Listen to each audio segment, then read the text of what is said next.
How's everyone doing today? Yeah? Is everyone studying at Staffordshire here? Yeah? Nice one. Okay, cool. Who knows what esports is? Yeah, show of hands. That's like everyone. You, man, what's esports? Yeah, you. Competitive gaming? Nice one. That's a great definition. Anything else? You? You said you knew what esports is. Anything else? No? That's fine. I'm going to do this. Like, I hope you appreciate that this will be Socratic learning. Does anyone know what that is? Don't put your hands up right this time. You're like, no, I don't know what that is. Yeah, so esports is competitive gaming. Who here likes to esport? Who likes to play? Yeah, most of you. Else you probably wouldn't be in this room. What titles do you play? You? Rocket League. Rocket League. Cool. What is it that you like about Rocket League? Competitive football, but with cars. It's the best. It's the best game to show someone who doesn't know what esports is. You're like, look, it's football played by cars. They're like, that's mental. So look, guys, I'm going to talk a little bit today about how you get a job in esports. When they asked me to speak about that topic, I found it to be slightly bizarre since I applied for 45 jobs in esports. I got 45 no's about 18 months ago, but then I decided to start my own thing. So today we're going to talk about not just getting a job in esports, but general career skills. How do you make yourself employable, be yourself, all that sort of positive stuff, yay! But with a little bit of a professional twinge. You can't just walk into a job post-university anymore. It doesn't work that way. You really need to be something unique. You need to be an asset to whatever company, and people pick up on bullshit quite quickly these days, so you need to be able to say, hey, this is what I want to do, and this is why I want to do it, and this is why I can do it. So, a little bit about who we are and who I am, just because, you should introduce yourself, else it's not polite. So Edge is a UK-based esports company. We do a number of things because our team has a number of different professional skill sets. We create unique IP, so that can be a tournament or a league. We're about to open an esports and gaming bar in central London. You're all very welcome. Please do shoot me an email if you'd like to come. We do some influencer campaigns, but at the core of our business is we're building a tech platform. So I'm sort of going through a raise for some capital to do that now.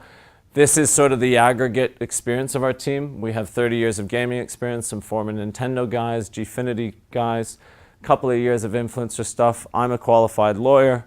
I used to be a sports lawyer, and as did our chairman. He did some work in the rugby space.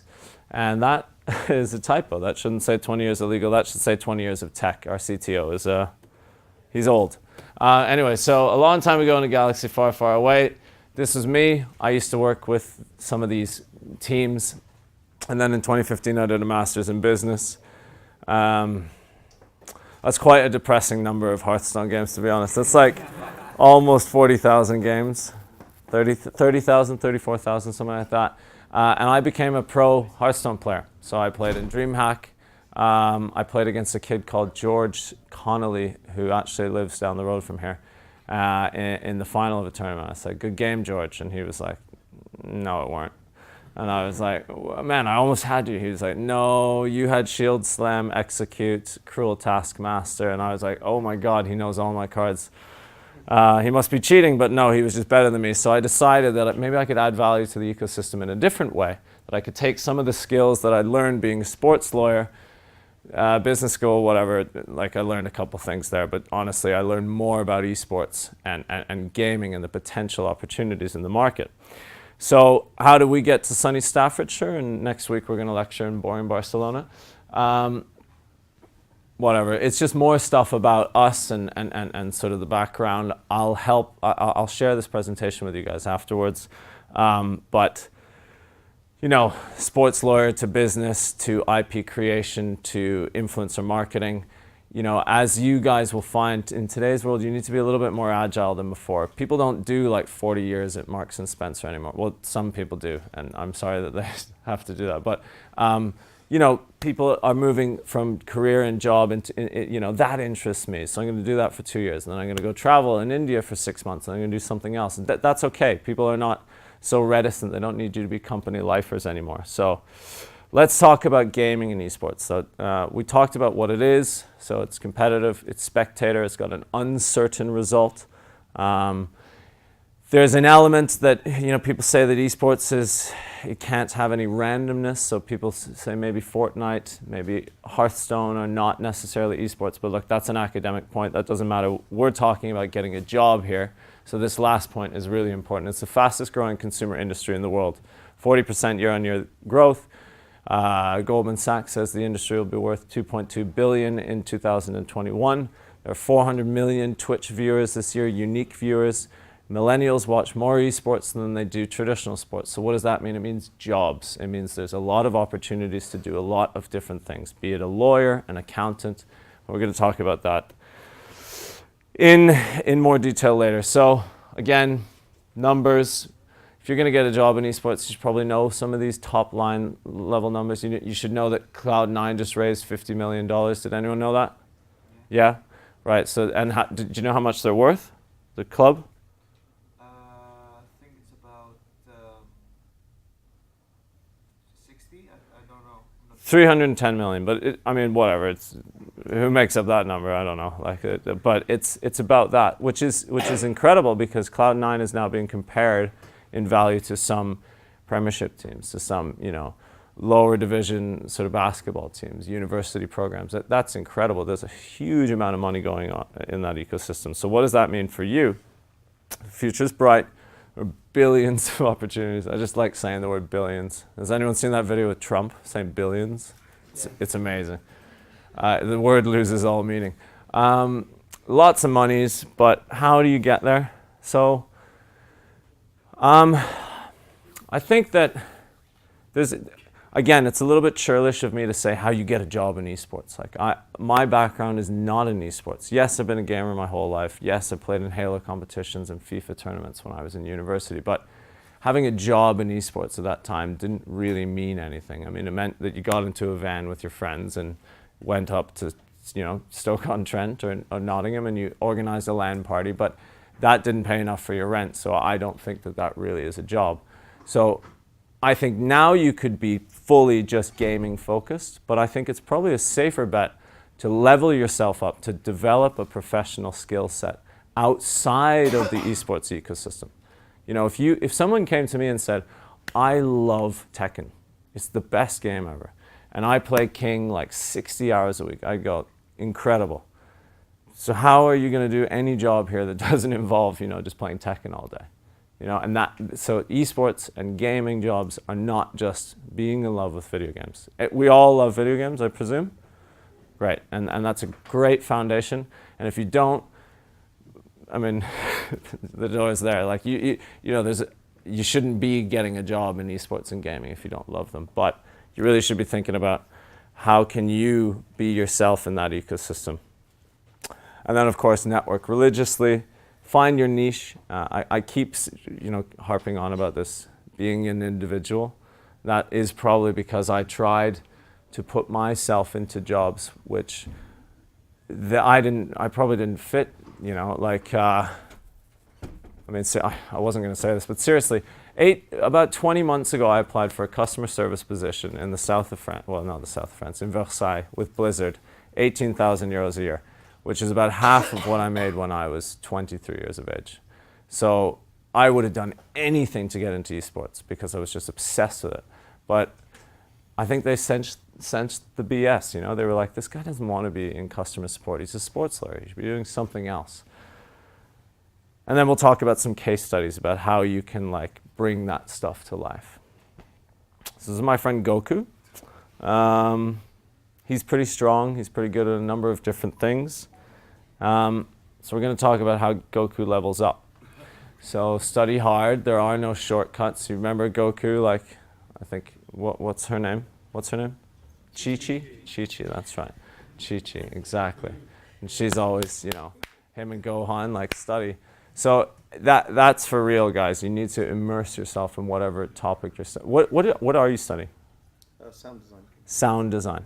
Okay. So do you want to make sounds for video games? Okay. That's such a cool thing to do. What's your favorite soundtrack? Soundtrack. Of a game,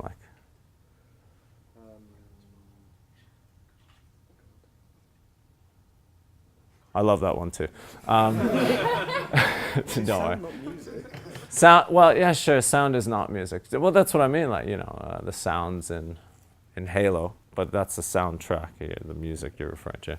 You like the noises. You're talking about the laser beam, like the. Not like that. That's terrible. But cool. All right, that's nice. What about you, man? What do you do? Games animation. Games animation. All right. Indie stuff, or are you going to go to a big studio? You don't know. Okay, that's great. Is that and is anyone doing like esports? Oh, okay. So when did you start classes? Literally this year. Okay, but like at about a month ago. What are you learning about?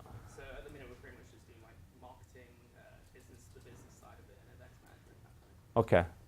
Well, okay. Well, I'm going to rifle through this then because I'm conscious of time.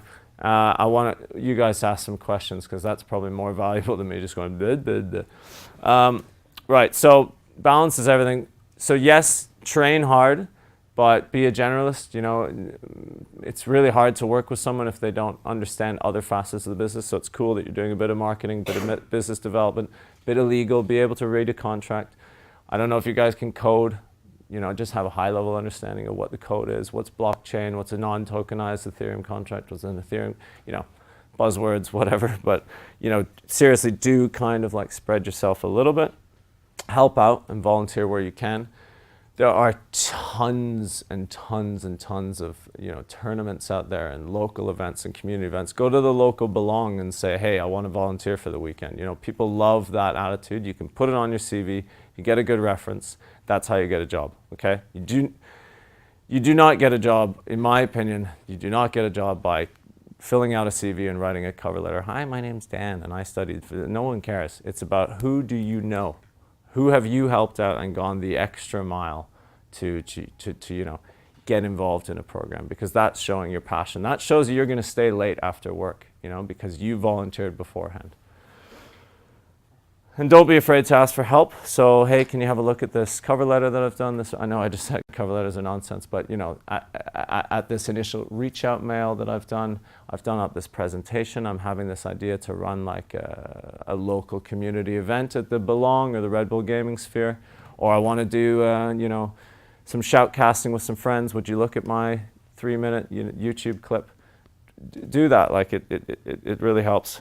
And again, be unique, be yourself, blah, blah, blah. Don't let other people dictate your path. So choose your title, go for it. You know, these are, people talk about esports. Each of these are extremely different. Well, maybe these two are quite similar, but you know, in terms of how the league structure is, you know, what players play the game.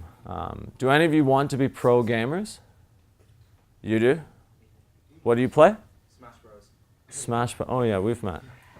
Yeah, how are you, man? You? You want to be a programmer? Someone? Doesn't matter. Okay, never mind. We talked about volunteering. There's a really cool initiative, Digital Schoolhouse. That's me doing some shoutcasting with some young guys. Carolyn, she works with ESL.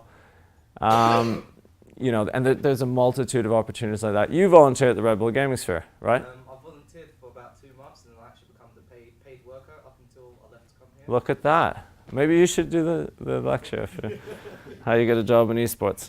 All right, so this one I can't stress it enough, network religiously. And this is just general career advice.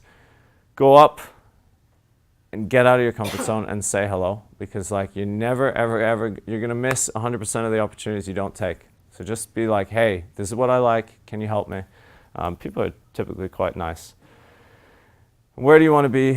What do you want to grow into? You know, there are 2.6 billion gamers in the world. There's only a couple of full-time professionals, right? You can sit anywhere in this ecosystem. So you can go and work in Red Bull Gaming Sphere and organize local tournament events, or you can be a shoutcaster at the top level, be a part-time streamer and influencer. You can do news reporting, you know, shoot me a mail afterwards and ask. These are just some of the job opportunities that are there, right? We had a designer here, we have a developer, I think somebody said that. Lawyer and accountant. These are just some startups that have popped up recently. So eStars, I'll talk about that in a second. Esports company did the FIFA Interactive or the FIFA eWorld Cup final. You got Stream Time, which is like TV guide for streaming. This is the gaming lounge, which will open near Old Street. These guys are a law firm getting really into esports integrity, so match fixing, doping. You can work for an agency. And then look, there's Yuki. They're amazing. My office is in Yuki. They're lovely people. So I recommend that you network there as well. And then, of course, you've got all your gaming jobs. So working for Twitch or YouTube Gaming or Facebook.gg. I would say that the application process for any of the big ones is that much, well, I don't know if I want to say harder, but it's hard to stand out from the, how do you say, stand out from the trees? So again, you should be looking for that personal introduction. What I would do is I get onto LinkedIn, search the person who's going to interview me, send them a mail, ask to buy them a coffee, and then tell them why you're right for the job outside of the interview process, because otherwise you're just a number. And then brands. So these are some of the brands that sponsored one of our tournaments that we ran. Has anyone heard of eStars? It's fine. I mean, you shouldn't have. It was Ireland's biggest ever esports tournament. We launched it October last year, and the final was on in May. So some of these guys sponsored it. Some of these brands are just looking at esports as an opportunity. So that's another thing. You can create a job for yourself. Go to Nike and say, you don't have an esports manager. Do you know how big esports is? Do you know how big gaming is? I could help you to do activations with these influencers. And people love that entrepreneurial mindset. Be cognizant of future trends, though, because everything I'm saying today about League of Legends, Overwatch, Fortnite, those are not going to be the titles when you are out. So you'll have things like virtual reality esports, things like artificial intelligence. So I'll tell you a little bit about a program that we're going to run called the Red Planet. So last week I went to Munich to pitch. I can't tell you who we pitched to, but we basically pitched to send artificially intelligent robots to Mars. So this was our mission goal: create a compelling offering, build a global fan base for partners, and empower Earthlings to become Martian pioneers. So the idea is that 14 to 17-year-olds are going to code, put it into a virtual environment. There'll be a series of competitions for these Mars-like rovers to compete in. So that's the sort of esports gaming element. The winners of those phases will then come to a final in London. The winner of that will receive loads of scholarships to great universities, Stanford and Oxford and Cambridge. And their freaking robot is going to go to Mars. Apparently, I mean, that needs to be cleared with NASA first. But I'm not even kidding. I mean, it's the craziest pitch I've ever been involved in. But that's just, you know, Edge getting out there, being ourselves and saying, hey, why not? Like, someone's got to do it, so why can't it be us? Yeah, anyway. So another esports case study, you know, we partnered with eStars to deliver Ireland's largest ever tournament. We had no followers, went to 6K followers, sold 4,000 tickets, had 20,000 concurrent viewers in the final. Some of the things that the press wrote about the tournament, which were quite nice. And yeah, those are our contact details. So if any of you are looking for an internship, feedback, advice, to send your CV to someone, maybe I know someone who's looking for someone with your particular skill set. But I think probably a little Q&A now would be helpful because, well, you're just hearing it from one source. I'd rather hear what you guys have to say or ask. So, any questions? Yes? How would you say would you approach for like to become a professional gamer? Because you said that people are like a professional who only play a certain game. There's usually like teams who are looking for players, but they want players to have certain things. But how would you approach a team if you were if you're just like finishing off and just doing some practice on your own? Sure. Or you want to get into a team?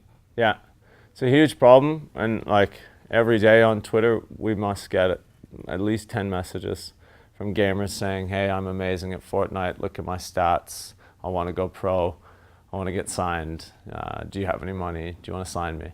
I think everything that we talked about today can be repackaged and reskinned into a professional gamer standpoint. So you need to do your leveling up, you need to work really hard, you need to be absolutely incredible at the game. If you're not, I mean, you know, you can't play for Barcelona if you're crap at football. So, you know, you can't play for Fnatic if you don't know how to get, headshot, headshot, headshot, headshot. Secondly, you really need to grow your social profile. So increasingly, esports organizations recruit based on your reach rather than your ability, because at the very top level, everyone is, they're so close, such fine margins. So if I know that a brand is more likely to engage with me because Ninja plays for my team rather than some guy who's a little bit better than Ninja but has, 1% of the following, that will be important. So to that effect, producing content.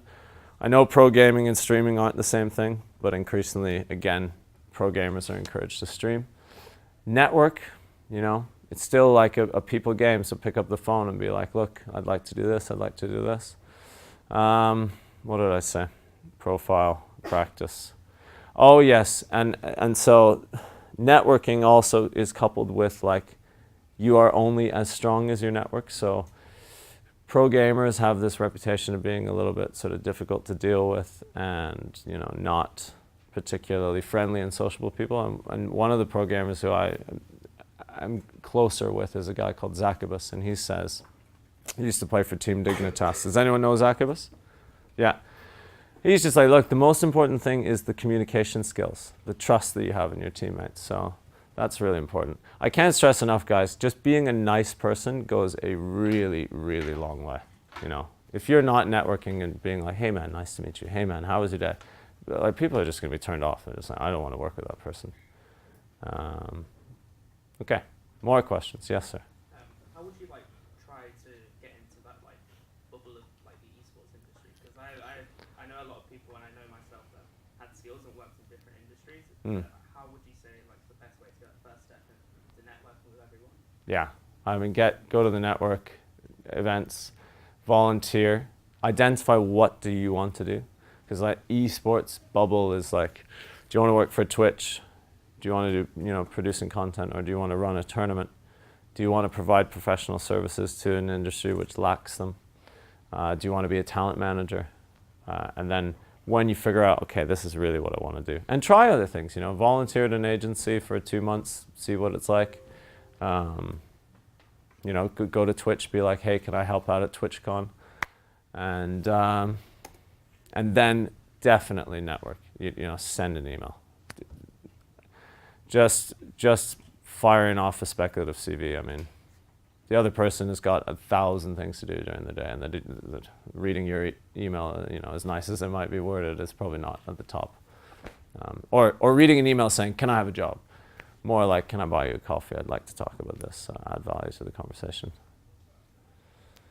Anything else, guys? Yes? Just a quick sort of counterpoint. I got into games because I love them, but I also got into games to get away from traditional sports. All my brothers were mad into football or whatever else. Nice. My take was that those competitive sports brought out some of the worst traits of people, i.e. it's us versus them, it's team-based stuff, it's competition. I love games because we got to play together, not against each other. Do we run the risk with making games now that business-driven, bringing out the worst in people? I know you can't answer for esports, but is there a danger? Is there a slight danger there? Given that sports can be monitored much more, you can have police at games, you can have riot control and stuff like that. Games can be digital, people can hide out on the web. Sure. I think that issue of the, how would you say, having an industry which is more focused on enterprise than it is on the community is dangerous. I think that problem probably extends beyond esports. For sure. I think it's a gaming wide problem. I have heard that a lot of the games companies, it's all about the bottom line. Call of Duty 1, Call of Duty 2, Call of Duty 3. Let's release. And make sure we make as much money as possible. In terms of the esportsification of it and how it's definitely not a word, esportsification, but we're gonna say it today. How does that? It is now. How does that impact? The ecosystem. I don't know, man. It's probably up to people like these lot to be that police and cultivate a positive environment and Sure, it's their future, yeah. community managers and people like Ninja having an influence over the audience and setting a good example. But I think that's the same for sports. It's the same for any industry. Some are dirty, some are not. Some are. So I don't know. Is the truth? Do you see heavy regulation kicking in? Yes, for sure. Absolutely. There's way too much money going around. There's way too much abuse. You know, I got into this because I talked to all these pro gamers and was like, do you guys have any contracts, sponsorship agreements, broadcast deals, image rights? Invariably, the answers were no. And when they were yes, they'd be like, oh, yeah, I've got a contract. It's fairly standard. I just saw one 2 days ago, which was I'll pay you £1,000 a month. But if you ever contravene the club's disciplinary code, which is an undefined document, I'm going to fine you 10,000. I was like, man, you can't sign that because, like, you know, the club's in Russia and they could just, you know, fine you all your wages and then you have to go to Russian court. You don't understand what you're signing. So, yes, there's a huge element of abuse. Absolutely. I see it like every single week. There's someone going, oh my God, my rights have been impinged. And as the industry grows, you're going to see government, perhaps the EU, step in and say, okay, this needs to be regulated. Well, I just think I've seen games now become, as opposed to collaborative play, competitive play more and more. And I think that's just, for me, it's a little bit disappointing because that wasn't why I got into games. For sure. So you think it's all becoming multiplayer, win against your too much. I opponents? like more balance there. Sure. I mean, obviously people are following the money and the audiences. Yeah. That's always going to be the case. Yeah. I mean, I maybe push back on that a bit because, like, Fortnite is the title, right? And that's been a battle royale, 100 players. And now they're starting to do like Fortnite movie making and content creation. Last man standing, and also like most of what we end up teaching, and this is a danger I just think, is everything becomes a talent show, and life, in my perspective, certainly doesn't need to be a talent show. Interesting. Yeah. You know, and you're totally right. The tournaments that we'll be running next year will be a manifestation of that, of more community gaming, bringing everyone together. I can't say what they are, but you'll see in about a week's time. That'll be very cool. Like, it's not about who's the last man standing. It's about bringing people together and doing what we all love to do, which is game. Thanks. Guys and girls, any other?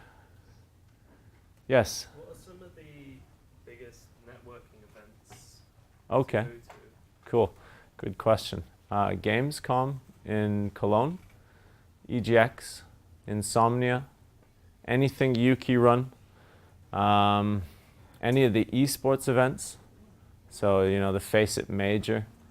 And to that, what I would recommend to that effect is don't go to the web portal and buy a ticket. Send someone an email. Be like, hey, I really want to go to this. I'm a student. Do you have any student prices? Do you have any extra tickets? Do you have any VIP tickets? Could I volunteer for a day and get tickets for the rest of the weekend? Because I understand being a student. It's expensive to go £70 to the Face It Major for a VIP ticket. But you do want to be getting backstage into those business areas. I can't believe I didn't mention this either, but writing content is really good. Blogs, posts, articles, hey, the Fortnite cube has now returned the island back over Leaky Lake. I wonder what's going to happen next. And then you shoot out your projections, do all the tags, and you guys know better than I do. I'm old. Okay, any other questions? Was that okay in terms of the events? Yeah, no, that's You can shoot me a mail, man, if you want after this. probably will. Cool. Anyone else? No? Just on time, 10:05. Guys, thank you very much for your time today. I appreciate it greatly.